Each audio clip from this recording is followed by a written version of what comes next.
স্বচ্ছতা বজায় রেখে চাকরি দেওয়া হচ্ছে। এ পর্যন্ত 13,000-এর ওপর সরকারি চাকরি হয়েছে।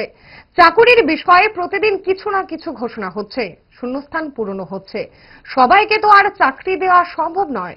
বেকারদের কর্মসংস্থানের উদ্দেশ্যে দুদিন আগে মুম্বাই গিয়ে লগ্নিকারদের সঙ্গে কথা বলেছেন রাজ্যের বিভিন্ন রিসোর্স নিয়ে। তারা আসবেন, এখানেও কর্মসংস্থানের সুযোগ হবে। বিরোধীদের চাকরি নিয়ে অপপ্রচারের বিষয়ে সাংবাদিকদের জিজ্ঞাসায় জবাব দিলেন মুখ্যমন্ত্রী ডক্টর মানিক সাহা। যে প্রশ্নটা আপনারা করলেন সেই উত্তরও আপনি দিলেন, সেই উত্তরটা ওনাদের কাছে গিয়ে বলুন যে আপনারা কেন এইসব কথাবার্তা বলছেন। কারণ সবচেয়ে বড় জিনিস হচ্ছে আমরা ট্রান্সপারেন্সির সাথে আমরা চাকরি দিচ্ছি। কোথাও কোনো জায়গায় বলতে পারবে না যে আমরা ডেভিয়েট হয়ে কোনো চাকরি দিচ্ছি।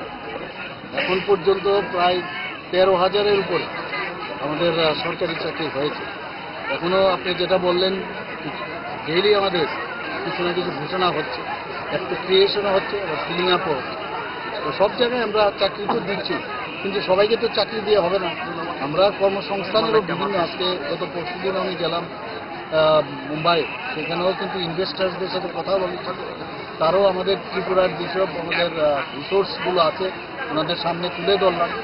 পর্যটন থেকে শুরু করে, এগ্রিকালচার থেকে শুরু করে, আমাদের এখানে হোটেল বিজনেস থেকে আরম্ভ করে সব বিষয়ে ওনাদের কাছে আমরা রেখেছি।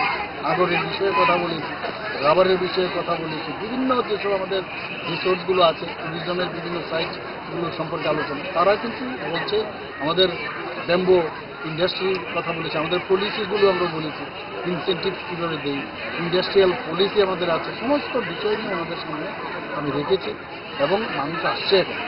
আর যেহেতু শান্তি সম্প্রতি ত্রিপুরাতে সমস্ত দেশের মধ্যে অনন্য সৃষ্টি করেছে, আমি বলবো যে ত্রিপুরাতে মানুষ তাই নর্থ ইস্টার্ন জোনের মধ্যে এখন ত্রিপুরাকেই বেছে নিচ্ছে এবং আসছে না। কাজে এখানেও কর্মসংস্থানের সুযোগ হবে। তো এটা তো করতেই হবে আমাদের, খালি চাকরি দিয়ে তো হবে না। এবং এন্টারপ্রেনারশিপও এখনকার স্টার্ট আপ থেকে আরম্ভ করে যুবক যুবতীরা ওর মধ্যে আসছে। আমি আশা করি আগামী দিন ত্রিপুরাতে এই যে বেকার কথাটা বলে সেই বেকার থাকবে না, এর মধ্যে চাকরি দেবে, এইরকম অবস্থা।